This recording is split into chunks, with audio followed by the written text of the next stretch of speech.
In this video, we will discuss the problem Kill Captain America.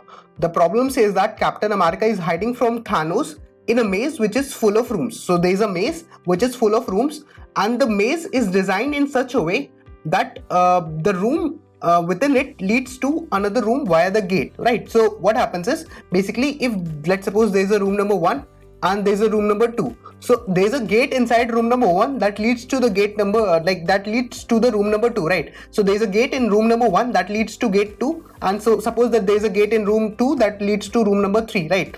And now can you move back, right? You must be thinking, can you move back from this room number 2 to room number 1? No, you cannot, because the problem says that the movement from one room, that is, suppose the room is R1 to another room R2, is unidirectional, right? So if you move from room 1 to room 2, then you cannot move back from room 2 to room 1 directly. There should be a path, right? It should be explicitly mentioned. It should directly be mentioned that you can move from room number 2 to room number 1, okay? Otherwise you cannot move.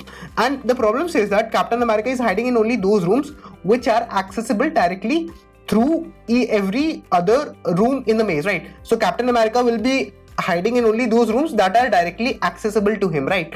And since you are on the side of Thanos, so you want to kill Captain America, right? So basically the task is to kill Captain America. And what you need to do in this particular function is, you will be given a function that is Captain America, and what you have to do is that this function takes the integer n and m and a 2D array as that represents the graph, right? The number of edges, all these things, the number of nodes and the number of edges is represented. And what you need to do is, you need to return the total number of rooms, right? So that is what you have to return, and you have to notice that you are on Thanos side, right? So how will you do this particular question? So let's say if a graph of this kind is given, where what I have is, I have 1, I have 2, let's say I have 3, let's say I have 4, let's say I have 5, let's say I have 6, right? Let's say I have 7, right? Suppose this kind of a graph is there. Let's say 1 is connected to 2, 2 is connected to 3, let's say 3 is connected to 4. Notice that this is a directed graph, right? Because like it has been mentioned, right? From you can move from U to V, but you cannot move from V to U, right? So that's why it's a directed graph. Now what you can observe is, like let's say this is connected to this, and let's say this is connected here, this is connected here, this is connected here, right? Suppose that this is the graph that I have. So you can see that how many connected like if you see this particular graph, so you can see that there's something that is known as connected components, right? There's something that is known as strongly connected components, right? You can see this, that strongly connected components are there, right? In this particular graph, there are two strongly connected components. This is one strongly connected component, and the second strongly connected component is this one, right? And what is the special thing about a strongly connected component? In a strongly connected component, if you, let's say you start from this one, so you can reach to this 2, 3, 4 and 1, right? So this is the speciality about the strongly connected component. So since this is a directed graph, so you will also be having the strongly connected components. Now why is the strongly connected component important in this particular question? So first of all, how do you find the strongly connected components in this particular graph that's been given to you, right? So you'll be given this graph and you have to find the strongly connected components. So either you can use the Kosa-Raju algorithm, right? So there are two algorithms which you can use to find the strongly connected components. Either you can use the Kosa-Raju algorithm, right? Or you can use the Tarjan's algorithm, right? That depends on you. So first of all, you will apply the algorithm to find the strongly connected components. Let's say you have found the strongly connected components, right? So there's one more thing that's important, that is nothing but the in degree and out degree, right? So let's suppose that this node is there, right? Let's suppose that I'm 1, 2 and 3. So if I talk about this node, 3, so the in degree, right? The in degree of this node 3 is nothing but what? It's 2, because basically how many edges are coming towards this node 3? Since the edges are directed, how many edges are coming towards this node 3? So total 2 edges are coming. One is coming from 1, another one is coming from 2. So in degree will be 2. Now what is the out degree?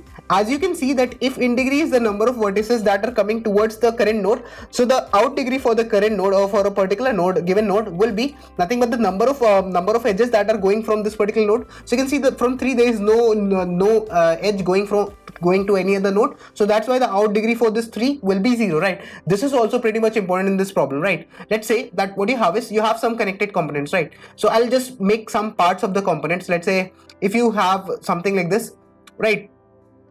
And this kind of a scenario is there, right? Let's say, right? Let's connect this first of all. So I'm connecting it, and this is the way, let's say I connect it like this, and I do not use this, let's say, right? And this is the part. And in the second part, what I do is, let's say I connect it like this, right? Let's say what happens is, for this one, I have this reaching here, this reaching here, this reaching here, this reaching here, right? So you can see that this particular node, right? Notice this yellow node will have the out degree as 0, right? This node has the out degree as 0, and this node also has the out degree as 0, right? Let's suppose this is coming here, so this node has the out degree as 0. So there, in this particular strongly connected component graph, you can see that there are total 2 nodes that are having the out degree as 0, right? And this is pretty much important in this particular problem, because let's say the Captain America is hiding, right? Let's say the Captain America is hiding. So if you want to kill the Captain America, right, so you will be able to kill it only when there is one, when will you able to kill it? So you will be able to kill it when there is only one node, right? If there are multiple nodes, right, if there are multiple nodes with the out degree as 0, then in that case you might be in a little bit of trouble, right? But what happens when you just have one node that has the out degree as 0? So in that case, what will happen? So as I said, like, let's suppose that there is a graph, and overall in that graph, let's suppose what happens is, let's suppose it has a lot of connections, but I'm telling you about a segment. Let's suppose that this is the point, right? Let's suppose the graph is pretty huge, like it is from connecting from here, right? And let's suppose this is the part, right? So you can see that here, if there's just one node with the out degree as 0, right? If there's just one node with the out degree as 0, in that case you can directly kill it, right? And what will be the number of rooms that you will visit? The number of rooms will be nothing but for this particular node that is having the out degree as 0, the number of nodes will be nothing but the size of this connected component, right? Size of the connected component. Now if it happens that the number of nodes with the out degree as 0 is greater than 1, if there are 2 or more nodes that are having the out degree as 0, in that case you will print the answer as 0, right? Because that will not be possible.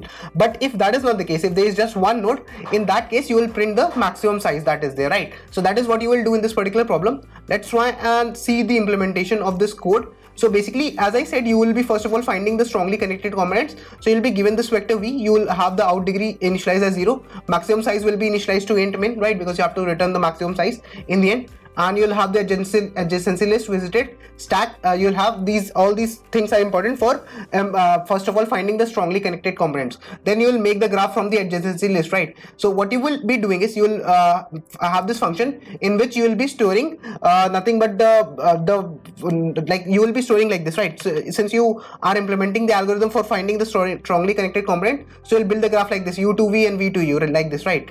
And then what you will do is, you will also be implementing this particular function, right? You will be implementing the function that is topological sorting, right? You topo dfs. In this particular function, you will mark the visited as true, right? And then if the node is not visited, if the ith node is not visited, then you will call this topo dfs function, right? And you will one by one keep on storing the graph. This is nothing but the implementation of the algorithm for finding the strongly connected components, right? After this part is done, so what you will do is, you will iterate through this particular stack and you will have an unordered set, right? And if a particular node is not visited, then you'll call the DFS one by one, right? And you'll keep on checking. So you will keep on checking, you will keep on counting the you will keep on checking that which node has the out degree as 0. If a particular node has out degree 0, so you directly count it, right? And you will store the maximum size, right? You'll store the size of that particular component. And then in the end, you check if the number of nodes that are having the out degree as 0 is just 1. In that case, you return nothing but maximum size. Otherwise, you return 0. If there are more than one node, if there is more than one node which is having the out degree as 0, in that case you will return a 0, right? As I mentioned. Let's try and compile this code and see if it works or not. So you can see that it was able to pass all the test cases, right? So this is how you implement this particular problem. Thanks a lot for watching this video.